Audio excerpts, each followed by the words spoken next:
You are looking at Julian's pronunciation guide, where we look at how to pronounce better some of the most mispronounced words in the world, like this other curious word. But how do you say what you're looking for today?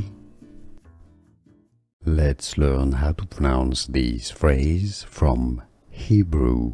For more Hebrew pronunciations, make sure to stay tuned.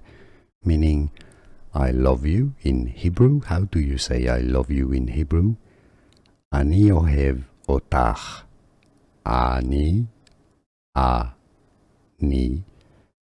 Ohev